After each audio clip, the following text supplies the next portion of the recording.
رب اشرح لي صدري ويسر لي امري واحلل عقدة من لساني يفقهوا قولي سبحانك لا علم لنا الا ما علمتنا انك انت العليم الحكيم رب زدني علما وارزقني فهما.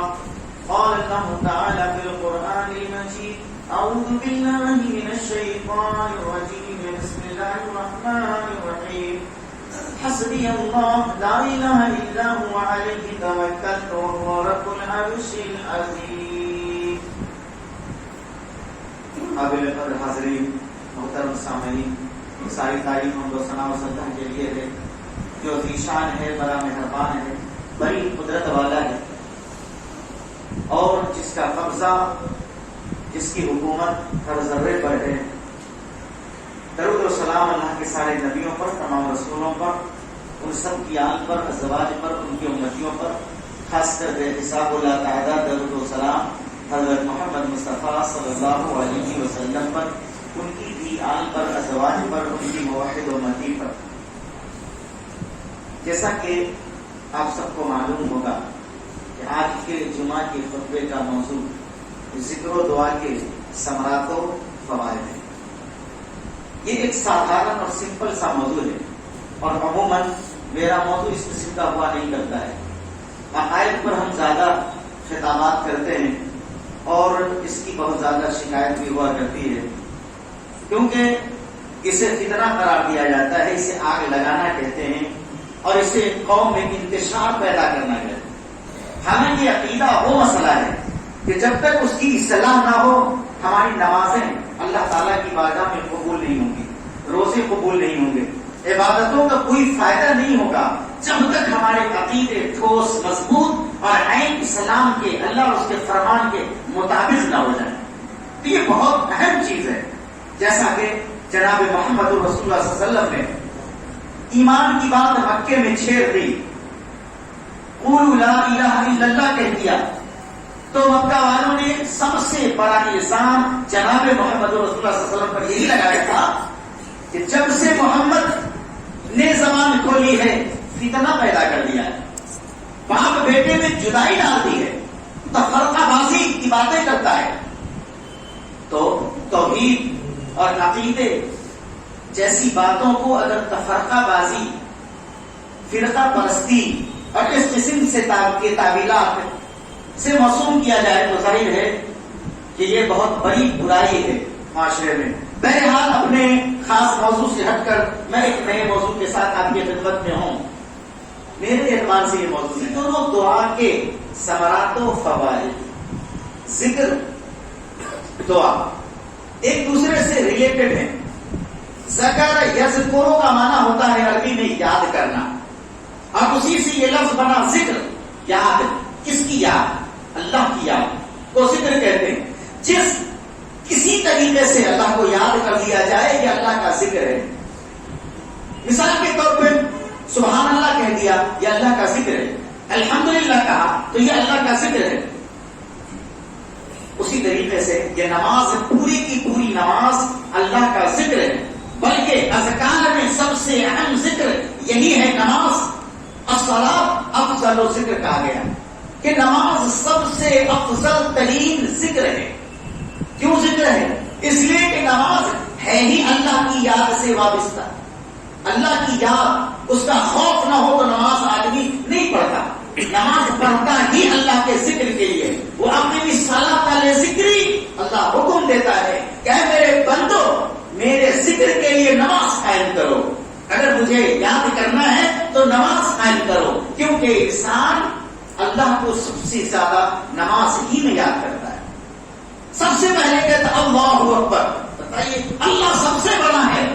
اب دنیا کی ہر چیز اس کے سامنے چھوٹی ہو گئی، کیونکہ اس نے اقرار کیا کہ اللہ سب سے بڑا ہے. یہاں سے ذکر شروع ہوا، الحمدللہ پڑھا، یہ بھی ذکر ہے. رکوع میں جانے کے وقت اللہ اکبر، سمی اللہ لمن حمدہ، پورا کا پورا ذکر ہے. اور جب تشہد میں بیٹھتا ہے التحیات للہ پڑھتا ہے، یہ بھی ذکر ہے. اور اس کے بعد دعا میں بندہ مصروف ہوتا ہے، اور دعائیں جتنی یاد ہوتی ہے بندہ پڑھتا ہے، اپنے لیے اللہ تعالیٰ سے کچھ مانگتا ہے، پھر سلام پھیرتا ہے، السلام علیکم ورحمۃ اللہ. کیا ہے؟ اللہ کا ذکر ہے.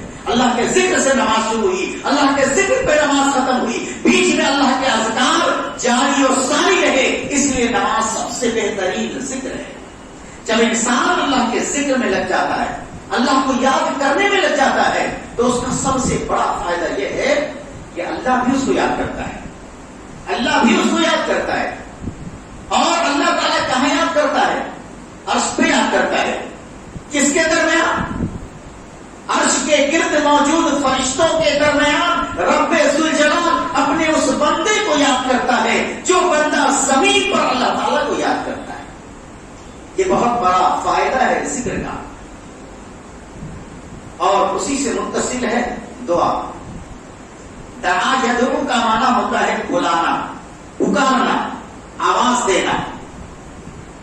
یہ دعا اللہ کو پکارنا، اللہ کو بلانا، اس کو آواز دینا، مصیبت، پریشانی، تکلیف کے خاتمے کے لیے پر امید ہو کر اللہ تعالیٰ سے مانگنا، یہ دعا کہلاتا ہے۔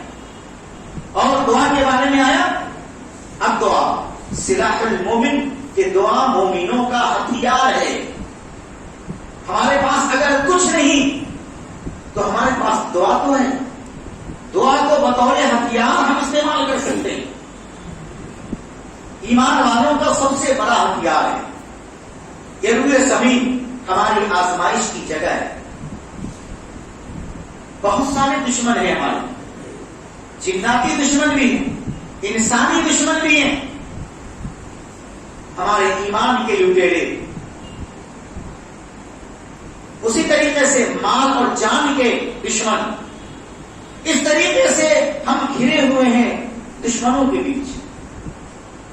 بسا اوقات ہم ان سے مقابلہ نہیں کر سکتے، وہاں پر یہی دعا کافی ہوتی ہے، مگر دعا پہ ہمیں اعتماد نہیں ہوتا۔ ابھی ذکر آئے گا، دعا کے فائدے بتلائے جائیں گے، لوگ بہت سارے لوگوں کو خیال آئے گا یہ تو ہم پڑھتے ہیں، کوئی فائدہ نہیں ہوتا ہے۔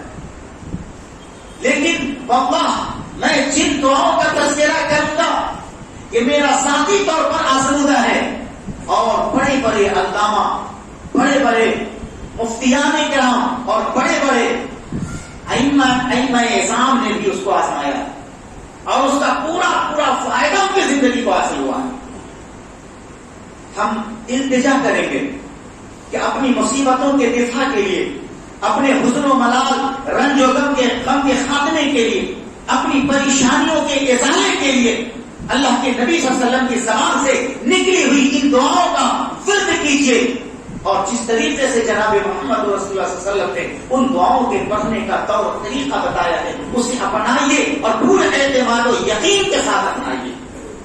ہم اپنی زندگی میں پرسکون ہوں گے، صحابہ کی طرح، تابعین کی طرح، اور ان بزرگوں کی طرح جنہوں نے ان دعاؤں پہ اعتماد و یقین کیا، ان کی زندگی پرسکون اور پرکیف بن گئی۔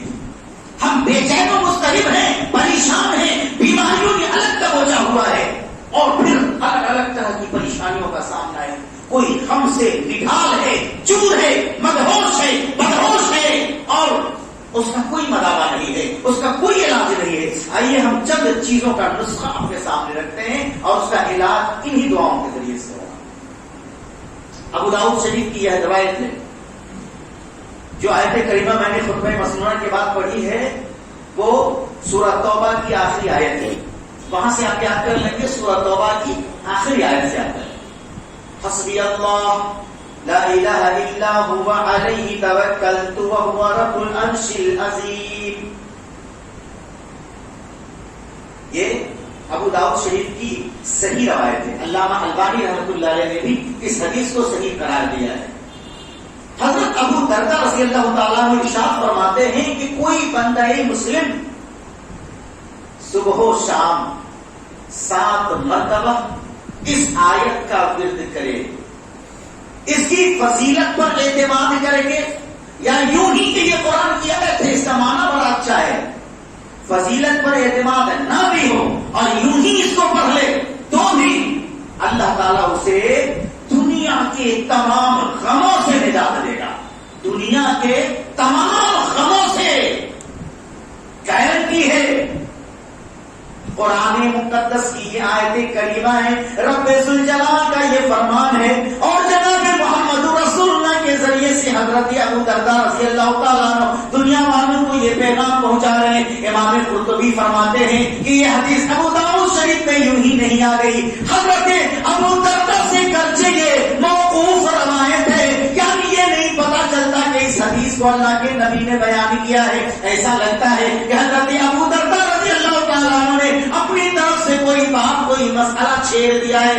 ایسا نہیں ہے، کیونکہ صحابہ کرام کسی بھی آیت اور کسی دعا کی فضیلت کو اپنی طرف سے بیان نہیں کر سکتے جب تک کہ اس کی فضیلت انہوں نے جناب محمد رسول اللہ سے نہ سن لی ہو. اس کا مطلب یہ ہے کہ درجے یہ موقوف روایت ہے مگر مرفوع کے درجے میں ہے، مرفوع کے درجے میں ہے. اور دوسری سند سے یہی دعا مرفوعاً روایت ہوئی ہے، یعنی اللہ کے نبی سے. اللہ کے نبی یہ فرماتے ہیں کہ جس نے 7 مرتبہ صبح اور 7 مرتبہ شام اس آیت کریمہ کو پڑھ لیا، رب ذوالجلال اسے دنیا کے ہر غم سے نجات دے گا. غم چھوٹا بھی ہو سکتا ہے، بڑا بھی ہو سکتا ہے. غم سے نجات کی، حزن و ملال سے نجات کی بہترین علاج. چھوٹی سی ایک آیت ہے، حسبی اللہ. اب اتنا سا ٹکڑا تو سب کو یاد ہے، حسبی اللہ، لا الہ الا ہو، یہ بھی یاد ہے سب کو. لا الہ الا ہو علیہ توکلت وہو رب العرش العظیم.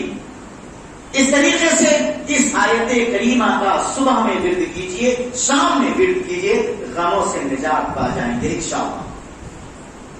اس کی بات آئی، دنیا میں رب ذوالجلال نے بہت سارے جاندار ہمارے نفع کے لیے بنائے، مگر غیر دانشتہ طور پر ان سے نقصان بھی پہنچتا ہے. بچھو ڈنک مار دیتا ہے، کیڑے مکوڑے حشرات ہمیں چاٹتے ہیں، سوئی چبھوتے ہیں، ڈنک مارتے ہیں. اور اسی طریقے سے بڑے سے بڑا جانور درندہ ہم پہ حملہ کر سکتا ہے اور کئی طرح کی پریشانیوں کا سامنا ہو سکتا ہے. اللہ تعالیٰ نے خوراک، کھانے پینے کی چیزیں ہمارے فائدے کے لیے بنائی، مگر کسی وجہ سے وہی کھانا ہمارے لیے نقصان دہ ہو سکتا ہے. کیونکہ ہر آدمی کی صحت ایک جیسی نہیں ہے. چاول کھا کر کوئی صحت مند ہوتا ہے، وہی چاول کھا کر کوئی اس طرح وقت پہ چلا جاتا ہے. جی، میٹ مچھلی صحت کے لیے کس قدر مفید ہے، مگر بعض لوگ ایسے ہیں، بیماریوں میں ایسا جگڑا ہے کہ یہ چیز ان کی ہلاکت کا سبب بن جائے.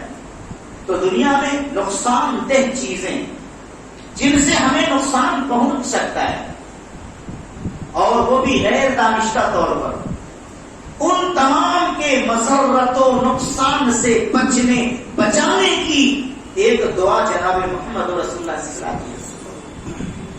اب کوئی چیز ہم نے کھا لیا، کسی نے کھلا دیا، اب ہم نہ کریں کہ تکلیف پہنچے گا. آپ زمین پر قدم ڈالیں، بچھو ڈنک نہیں مارے گا. آپ جنگلوں سے گزر جائیں، شیر چیتے آپ پر حملہ نہیں کریں گے.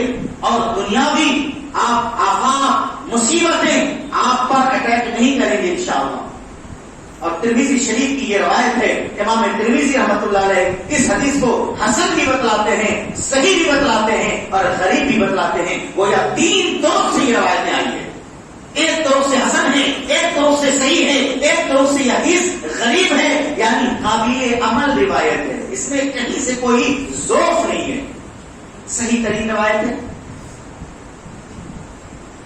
عن ابان بن عثمان قال سمعت عثمان بن عفان رضي الله عنه يقول قال رسول الله صلى الله عليه وسلم ما من عبد يقول في صباح كل يوم ومساء كل ليلة بسم الله الذي لا يضر مع اسمه شيء في الأرض ولا في السماء وهو السميع العليم 3 مرات فيضره شيء. ترمذی شریف کی روایت حضرت ابان بن عثمان سے روایت ہے. انہوں نے کہا کہ میں نے عثمان بن عفان سے اس حدیث کو سنی ہے. وہ فرماتے تھے کہ اللہ کے نبی صلی اللہ علیہ وسلم نے کہا ہے کہ بندوں میں سے جو بندہ اس دعا کو 3 مرتبہ صبح شام پڑھے گا، کس دعا کو؟ بسم اللہ الذی لا یضر مع اسمہ شیء فی الارض ولا فی السماء وهو السمیع العلیم فَيَضُرُّهُ شَيْءٌ، تو ممکن نہیں ہے کہ دنیا کی کوئی چیز اس کا کچھ بگاڑ لے، ممکن نہیں ہے کہ دنیا کی کوئی چیز اسے نقصان پہنچا دے. دنیا کی کوئی چیز، اب سوچئے دنیا کی کوئی چیز میں بڑی چھوٹی ساری چیزیں آ جاتی ہیں. ڈنک مارنے والے کیڑے مکوڑے، حشرات الارض، بڑے بڑے حملہ آور جانور، انسان جو بد نگاہ ہوتے ہیں، بدخواہ ہوتے ہیں، جادوگر ہوتے ہیں، جو مصیبتوں کے پہاڑ دوسروں پر توڑنا چاہتے ہیں، دوسروں کے پیچھے لگ جاتے ہیں، بال بچوں کے پیچھے پڑ جاتے ہیں، طرح طرح کی اذیتوں سے دوسروں کو دوچار کرنے میں لگے رہتے ہیں. بھولا بھالا انسان ان تمام چیزوں سے نادان اپنی زندگی کی کامیابی کے راستے ڈھونڈتا چلا جاتا ہے، مگر وہ انسان پریشانیوں سے ہمکنار ہو کر بیٹھ جاتا ہے. تو یہ دعا اگر پڑھ لیں دنیا کی کوئی چیز نقصان نہیں کرے گی. اب مزے کی بات یہ کہ حضرت عفان ابن عثمان رضی اللہ تعالیٰ عنہ اس حدیث کے راوی ہیں جنہوں نے کائنات والوں کو یہ حدیث جناب محمد رسول اللہ کے حوالے سے سنائی تھی. ایک روز وہی مصیبت میں پڑ گئے، آزمائش میں پڑ گئے، فالج کا اٹیک ہو گیا. فالج کا اٹیک ہو گیا. ایک آدمی جس نے عوام سے یہ حدیث سنی تھی گھر گھر کے دیکھ رہا ہے. یہی تو بتایا تھا کہ دنیا کی کوئی چیز نقصان نہیں پہنچائے گی، کیسے نقصان میں پڑ گیا. عفان ابن عثمان نے کہا کہ تم کاہے کو گھر کے دیکھ رہے ہو؟ سمجھ گئے کیا سمجھا؟ تم اس لیے دیکھ رہے ہو نا کہ میں نے حدیث بیان کی کہ جو ان دعاؤں کو پڑھے گا اس پر کوئی مصیبت کا حملہ نہیں ہوگا، کوئی چیز اسے تکلیف نہیں پہنچائے گی. پھر مجھے فالج کا اٹیک کیسے ہوگا؟ یہ بات ہے نا. کہا کہ ہاں. کہا کہ سنو، ایک دن میں غصے میں تھا اور اس دعا کو اس دن پڑھنا بھول گیا تھا، اور اللہ تعالیٰ نے کا حکم ہوا اور تقدیر میں جو لکھا تھا نقصان وہ پہنچ گیا. یعنی یہ بالکل واضح ہو گیا کہ فالج کا اٹیک اس دن ہوا جس دن انہوں نے اس دعا کا ورد نہیں کیا تھا. تو فالج کا حملہ ہو یا اس قسم کی اور بیماریوں کا اٹیک ہو جو ہواؤں کی گردش زمانے کی وجہ سے ہم بیمار پڑتے ہیں، ان تمام چیزوں سے حفاظت کا عظیم ترین نسخہ ہے یہ دعا. اب بتلائیے کتنا آسان ہے. بعض لوگ ہیں تو پڑھتے ہیں لیکن پھر بھی بیمار پڑ جاتے ہیں. نہیں، اعتماد سے پڑھیے، یقین سے پڑھیے. اور مجھے بذات خود ان دعاؤں کا بڑا فائدہ ملا، اتنا بڑا فائدہ کہ آپ کو بتا نہیں سکتے ہیں. الحمدللہ اتنے اسباب دنوں رات ہمارے ہوتے ہیں اور صرف دعاؤں کے بلبوتے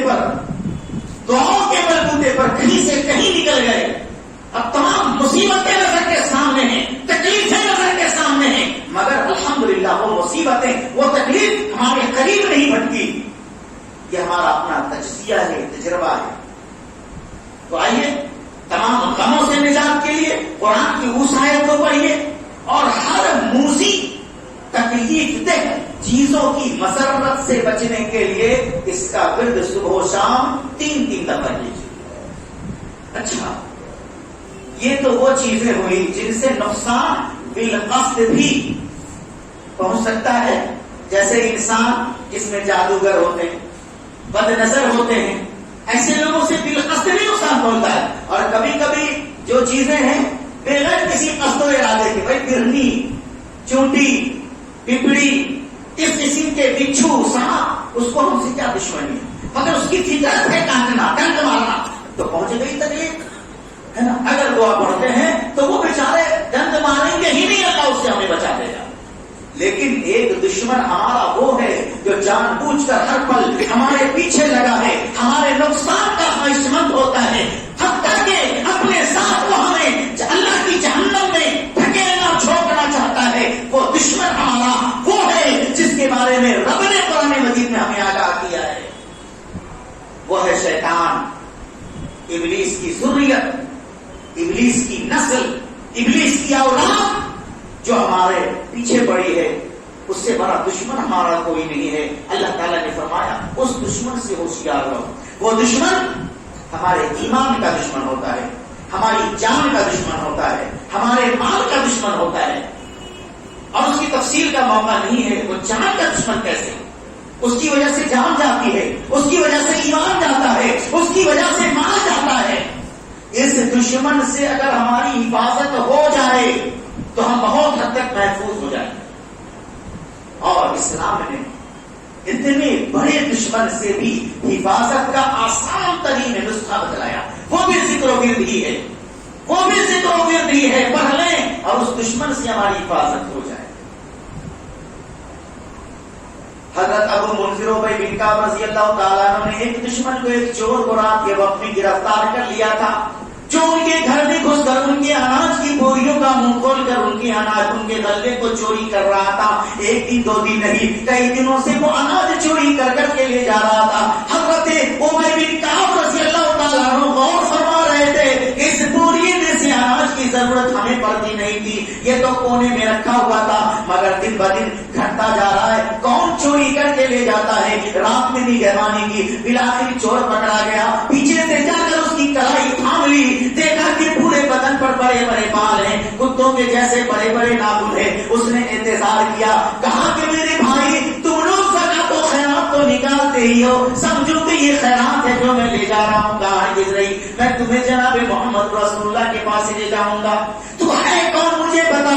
تیرے بدن کو یہ کتے جیسے بال اور ناخن بھی بڑے بڑے کیوں ہیں؟ تو کون ہے؟ اس نے کہا میں بتا دیتا ہوں، مگر مجھے اللہ کے رسول کے پاس کبھی نہ لے جانا. میں بتا دیتا ہوں اور تمہیں اس کا نسخہ بھی بتا دیتا ہوں. چنانچہ اس نے کہا کہ میں جنات ہوں، انسان نہیں ہوں، میں جنات ہوں، اور ہم سے اگر تمہیں بچنا ہے تو ایک ہی نسخہ ہے، اور وہ ہے تمہارے قرآن میں آیت الکرسی. اس کو اگر پڑھ لو گے تو ہم جیسے جنات بھی تمہارے قریب نہیں جائیں گے، نہیں جائیں گے. بالآخر اسے چھوڑ دیا. فجر کی نماز میں ابی بن کعب رضی اللہ تعالیٰ اللہ کے نبی کے پاس گئے. جماعت ہو گئی، نماز کے بعد عرض کیا سارا واقعہ. اللہ کے نبی نے کہا کہ وہ شیطان تھا، مگر اس نے نسخہ صحیح بتلایا ہے. اب دیکھیے کہ شیطان سے حفاظت کا نسخہ آیت الکرسی ہمارے پاس موجود ہے قرآن میں، اور اس کے باوجود ہم یہ کہیں کہ شیطان کہاں پر غلبہ ہے، شیطان کہاں پر حملہ ہے. ہمارے گھر میں شیطان رہائش پذیر ہے، بیوی بناتا ہے، بچوں پر آتا ہے، نقصان پہنچاتا ہے، چیزیں بگاڑ کے رکھ دیتا ہے، فتنہ بڑھتا ہے، فساد ہوتا ہے ہمارے گھر میں. ہرگز نہیں ہوگا اگر قرآن مقدس کی ان آیتوں کا اپنے گھر میں آپ گرد و ذکر کریں گے. انشاءاللہ آپ کا گھر آپ سب کے سب محفوظ رہے. ایک بار ان تمام ورد اور دعاؤں کا ترجمہ کر لیجئے گا، تب اس سے پاور پیدا ہوتا ہے کہ ہم اس دعا میں آخر کہہ کیا رہے ہیں. بسم اللہ الذی لا یضر مع اسمہ شیء. اے اللہ میں تیرے نام سے تیری پناہ طلب کر رہا ہوں. لا یضر مع اسمہ شیء، کہ جس کا نام لینے کے بعد دنیا کی کوئی چیز نقصان نہیں پہنچا سکتی. اب اتنا بڑا کہ اللہ میں تیرے نام سے پناہ طلب کر رہا ہوں کہ جس کا نام لینے کے بعد دنیا کی کوئی چیز نقصان نہیں پہنچا سکتی. ہم یہ بات کہہ رہے ہیں، یہ عقیدہ ہمارا ہونا چاہیے کہ ہم نے رب کا نام لیا ہے. اب کیا ہے؟ وہ جو دعا میں نے بتائی تھی، حسبی اللہ، اللہ ہمیں کافی ہے. ترجمہ ہے حسبی اللہ، اللہ مجھے کافی ہے. جاؤ کیا روپ دکھاتے ہو؟ تم کیا بگاڑ لو گے؟ تم کتنا بڑے دشمن، کہیں بھی تمہاری پہنچو تم کچھ نہیں کر سکتے. حسبی اللہ کھوٹا ٹھوک کر کہیے مجھے اللہ کافی ہے. کسی نیتا کی ضرورت نہیں ہے، کسی دشمن سے گھبرانے کی ضرورت نہیں ہے، ہم کو سفارش کی ضرورت نہیں ہے، پیروی کی ضرورت نہیں ہے. ہمارا سب کام ہوگا حسبی اللہ. کیوں ہوگا؟ اس لیے کہ میں نے اللہ کو پکارا ہے اور وہی مجھے کافی ہے. حسبی اللہ لا الہ الا ہو. ارے وہ تو اتنا بڑا ہے کہ اس کے علاوہ کوئی معبود ہے ہی نہیں. علیہ توکلت، سن لو زمانے والوں، میں نے اسی پر بھروسہ کیا ہے. وہ السمیع العلیم، اور وہ خوب سننے والا جاننے والا ہے. وہ رب العرش العظیم، اور وہ عرش عظیم کا مالک ہے. یہ ہے اس دعا کا نام. اب بچتی ہے اللہ لا الہ الا هو الحی القیوم. آیت الکرسی ہے، اس کو پڑھیے، سمجھیے کتنا بڑا عقیدہ اللہ اللہ جو ساری کائنات کا مالک و مولا ہے، حاکم ہے، بادشاہ ہے، جس کے قبضے میں سب کچھ ہے، ہر ذرہ ہے، بڑے سے بڑے بادشاہ کا دل بھی اسی کے قبضے میں ہے۔ ہمیں نقصان پہنچانے والی اگر کوئی ذات ہے اس پر بھی اللہ کا اختیار ہے۔ اگر اللہ تعالیٰ شریک نہ چاہے تو دنیا کی کوئی طاقت ہمیں نقصان نہیں پہنچا سکتی ہے۔ اللہ لا الہ الا ہو، وہ اللہ ایسا ہے کہ اس کے علاوہ کوئی دوسرا معبود برحق نہیں جس کو رکوع کیا جائے، جس کو سجدہ کیا جائے، جس سے دعا کی جائے، جس کے نام کے نذرانے اور بھیٹ چڑھائے جائے۔ دنیا کی کوئی طاقت نہیں ہے۔ لا الہ الا ہو الحی القیوم، اس اللہ کی صفت یہ ہے کہ وہ ہمیشہ زندہ ہے، القیوم ہر چیز کو قائم کرنے والا ہے، ہمیشہ سے زندہ ہے، ہمیشہ زندہ رہنے والی ذات ہے۔ یہ کہہ کر ہم نے مردوں کا انکار کیا ہے کہ جو چیزیں مر گئی پتھر کا بنا بھی لیا جائے تو وہ خدا نہیں ہو سکتا، جو چیزیں گزر گئی قبروں میں ہم نے پہنچا دیا وہ ہمارا معبود نہیں ہو سکتا، وہ ہمیں نفع نقصان نہیں پہنچا سکتے۔ الحی وہ زندہ ہے، معبود وہ ہے، نفع وہ دے گا، نقصان اس کے اشارے سے پہنچے گا۔ چنانچہ غیر مسلم مردوں کی جو پوجا پتھروں کی مورت بنا کر کے کرتے ہیں اور مسلمان مردوں کی پوجا قبر بنا کر کرتے ہیں۔ مر گئے، روح ختم ہو گئی، وہ معبود ہو ہی نہیں سکتا۔ الحی زندہ، وہ اکیلی ذات ہے، اس کے علاوہ ہر ایک مرنے والی شے ہے، ہر ایک کو موت آ گئی۔ کل من علیہا فان، رب ذوالجلال نے فرمایا ہر ایک پر فنا طاری ہوگا، وہ بڑے سے بڑا نبی ہو، بڑے سے بڑا ولی ہو، دنیا کی کوئی عظیم سے عظیم طاقت ہو، سپر طاقت ہو، اسے ایک دن موت آنی ہے، اسے قبر کی آغوش میں جانا ہے۔ اپنے اپنے عقیدے کے مطابق اس کے لوگ کریا کرم کر دیں گے، کسی کو جلا دیا جائے گا، کسی کو دیوار میں رکھ دیا جائے گا تاکہ چڑیا پرندہ نوچ نوچ کر اسے کھا جائے، کسی کو دفنا کر اس کو دفن کر دیا جائے گا۔ ایسا ہی ہوتا ہے، مرنا تو ہر ایک کو ہے مگر نہ مرنے والی ذات صرف اللہ کی ہے۔ الحی القیوم، وہ ساری دنیا، ساری جگت، ہر چیز کو قائم کرنے والا ہے۔ اس نے سورج کو قائم کیا ہے، اس نے چاند کو قائم کیا ہے، اس نے پہاڑ کو قائم کیا ہے، اس نے آسمان کو قائم کیا ہے، اس نے سمندر کو اس کی جگہ پہ قائم کیا، اس نے دریا کو اس کی جگہ پہ قائم کیا۔ رب ذوالجلال نے جس چیز کو جہاں جہاں قائم کر دیا دنیا کی کوئی طاقت اسے ہلا نہیں سکی۔ بھائی مصیبت ہے، تکلیف دے، یہ پہاڑ یہاں ہے، نہیں اس کو ہٹا، یہاں سے کھسکا دیتے ہیں اور یہاں پہ قبضہ کر کے گھر مکان بنا لیتے ہیں۔ بڑی بڑی سپر طاقتیں گزر گئی، رب کے قائم کردہ پہاڑ کو پیس نہیں کر سکا۔ سورج ادھر سے جاتا ہے، دنیا کی کوئی طاقت اسے ہٹا تو دے، ایک دن کے لیے، ایک لمحے کے لیے۔ چاند، ستارے، آسمان، زمین، اللہ نے جس کو قائم کر دیا دنیا کی کوئی طاقت اسے ہٹا نہیں سکتی، ہلا نہیں سکتی۔ اس لیے ہم بھی نہ گھبرائیں، دین حق پہ اگر اللہ نے ہمیں قائم کیا ہے اور ہم اس پر قائم اللہ کی رضا کے لیے ہیں تو کوئی تکلیف، کوئی مصیبت، کوئی اذیت، دنیا کی کوئی طاقت ہمیں اس سے ہٹا نہیں سکتی۔ اگر ہٹ جاتے ہیں تو ہم گویا قائم نہیں ہیں۔ ہمیں اختیار بھی دیا اللہ تعالیٰ نے، پہاڑ کو اختیار نہیں دیا، آسمان کو اختیار نہیں دیا، ہمیں اس راستے پر قائم بھی اسی نے کیا ہے، اختیار بھی دیا ہے کہ دیکھتے ہیں تم قائم رہتے ہو کہ ہٹ جاتے ہو۔ تو ہم اختیار کا غلط فائدہ اٹھاتے ہیں۔ کاش کہ ہمیں اختیار ہی نہ ہوتا، پہاڑ کی طرح، سورج اور چاند کی طرح، دریا سمندر کی طرح، آسمان اور زمین کی طرح، تاکہ ہم ایمان پر قائم رہتے۔ ہر مسلمانوں ذرا ذرا سی لالچ میں ایمان کا سودا کر دیتے ہیں، بک جاتے ہیں مسلمان۔ ہم قائم نہیں ہیں۔ حیرت کی بات ہے، قائم کرنے والی ذات وہ ہے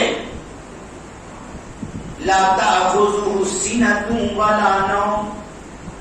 بھئی ہم کیوں پکاریں اللہ کو ہر گھڑی؟ کاہے پکاریں؟ اس لیے پکاریں لا تأخذہ سنۃ ولا نوم، اس رب ذوالجلال کو اونگی بھی نہیں آتی، اس کو نیند بھی نہیں آتی، اونگی بھی نہیں آتی ہے، نیند بھی نہیں نہیں آتی ہے. ابھی مصیبت آ گئی, رات کا 2 بج رہا ہے, ہم کس کو پکاریں, کس کو فون کریں؟ ہو سکتا ہے سو گیا ہو. جی آپ نے جس کو بزرگ مانا, جس کو بڑا مانا, ہو سکتا ہے سو گیا ہو سکتا ہے آنکھی میں ہو. فائدہ کی وجہ نقصان ہوتا ہے. سونے کے اس نے فون کیا, بدتمیز کو پتا نہیں ہے میں سو رہا ہوں, 2-4 اور گالیاں لگا کر اس کا نقصان کر دے گا. مگر ہائے میرا رب سوتا نہیں, میرے رب کو اونگی نہیں آتی. رات کا 2 بج رہا ہو, شوق سے رب العالمین کو پکاریے, اس سے فریاد کیجیے, اس سے دعا کیجیے. اے اللہ, کائنات سو چکی ہے, نیند کی آغوش میں جا چکی ہے, بے قرار میں ہوں, پریشان میں ہوں, غمگین میں ہوں, نیند اڑ چکی ہے. اے اللہ میرے بال بچے بیمار, میری بیوی بیمار, اے اللہ میرے گھر میں مصیبتوں کا پہاڑ, اے اللہ دور کرنے والا تو ہے, اسی لیے رات میں اٹھ کر تجھے پکارتا ہوں. اے اللہ دنیا گرچہ سو چکی ہے, تو جاگ رہا ہے. اے اللہ نیند کے غلبے میں کائنات ہے, مگر تجھے اونگی نہیں آتی, اس لیے اٹھ کر تجھے پکارتا ہوں. لا تأخذہ سنۃ ولا نوم. اب کیا ہے بھائی, اللہ سوتا ہی نہیں, اونگتا ہی نہیں. اب آپ فری ہے, جس وقت پکار لیجیے. آپ اپنا کام دیکھ لیجیے, کام سے فارغ ہو کر اللہ کو پکاریے نا. وہ نہیں سوتا ہے, وہ جانتا ہے. لا تأخذہ سنۃ ولا نوم لہ ما فی السماوات وما فی الارض. آپ نے بزرگوں سے مانگا, آپ نے ولیوں سے مانگا, آپ نے قبر والوں سے مانگا, وہ کیا دے گا؟ اس کا کچھ نہیں ہے. لہ ما فی السماوات وما فی الارض, پوری زمین میں اور سارے آسمان میں جو کچھ ہے ہر ایک صرف اللہ کا ہے. چیزیں سب اللہ کی مانگے غیر اللہ سے. یہی تو نہیں سمجھ میں آیا. آپ کہتے ہیں آیت الکرسی ہم تو بہت پڑھتے ہیں, فائدہ کیا ہوتی ہے؟ مثال ہم غلط بول کے چلے گئے جی. آیت الکرسی پڑھ کے دھاگا باندھ رہے ہیں, آیت الکرسی پڑھتے ہیں تعویذ پہنے ہوئے, آیت الکرسی پڑھ کے پتھر پہنے ہوئے, آیت الکرسی پڑھ کے آپ نے نگیرہ والا انگوٹھی پہنا ہوا ہے, آیت الکرسی پڑھا ہے, آپ نے توڑا لٹکایا ہے, آیت الکرسی پڑھا ہے, اور نہ جانے گھر میں کیسے کیسے چراغ بتی کر رہے ہیں 40 دن والا. جی آیت الکرسی کام کرے گی؟ عقیدے میں شرک ہے, ایمان میں خلل ہے. پھر آیت الکرسی 1000 بار پڑھیے, کوئی فائدہ نہیں. پڑھیے آیت الکرسی کا ترجمہ سمجھیے. لہ ما فی السماوات وما فی الارض, سب کچھ اللہ کا. عزت بھی اللہ کا, ذلت بھی اللہ کا, روزی بھی اللہ کی, روٹی بھی اللہ کی, نوکری بھی اللہ کی, صحت بھی اللہ کی, تندرستی بھی اللہ کی. یہ ساری چیزیں اگر ہمیں درکار ہیں, مانگے اسی اللہ سے جس کی ساری چیزیں ہم غیر اللہ کے پاس کیوں چلے گئے, اس کے پاس تو کچھ بھی نہیں ہے. عقیدہ خراب کر کے ہم آیت الکرسی پڑھتے ہیں, کیا فائدہ ہوگا؟ عقیدہ بھی صحیح ہونا چاہیے. پڑھیے آیت الکرسی, تب پھر دیکھیے اس کا فائدہ. لہ ما فی السماوات وما فی الارض, آسمان اور زمینوں میں جو کچھ ہے سب اسی کا ہے. آیت الکرسی میں یہ عقیدہ سمجھایا جا رہا ہے جو عقیدہ آج تک ہمیں سمجھ میں نہیں آیا. منزل الذی یشفع عندہ, آپ نے سفارشی بنایا. ارے نہیں سمجھا ہمارا, بزرگ ہے نا, بہت بڑے بزرگ ہیں, کم سے کم ان کو خوش رکھیں گے, اللہ کیا پیروی کر دیں گے, ہم لوگ بخشے جائیں گے. منزل الذی یشفع عندہ, کون ہے جو تمہاری سفارش کر دے گا اللہ کے پاس؟ یہ منزل الذی کون ہے جی, کون ہے جو تمہاری پیروی کرے گا, سفارش کرے گا اللہ کے نزدیک؟ اللہ بإذنہ, جب تک اللہ کی اجازت نہ ہو. تم اس کو منا رہے ہو, اس کو مناؤ, اللہ کو مناؤ, تاکہ وہ اجازت دے کسی کو. اب وہی راضی ہو گیا تو دوسرے کو راضی کرنے کی ضرورت کہاں ہے؟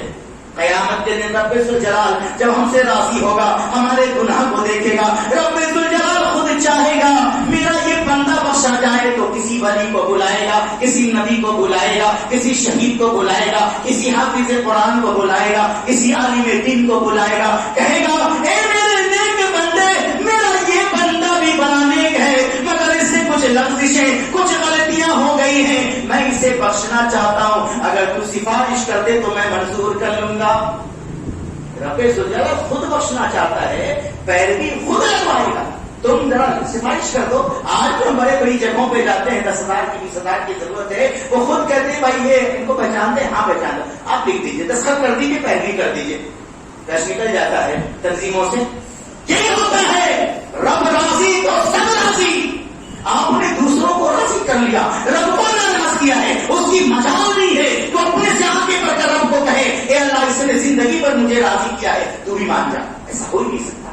من ذا الذی یشفع عندہ الا باذنہ. کون ہے اللہ کے سامنے جا کر کسی کی پیروی کر دے بغیر اللہ کی مرضی اس کی اجازت کی.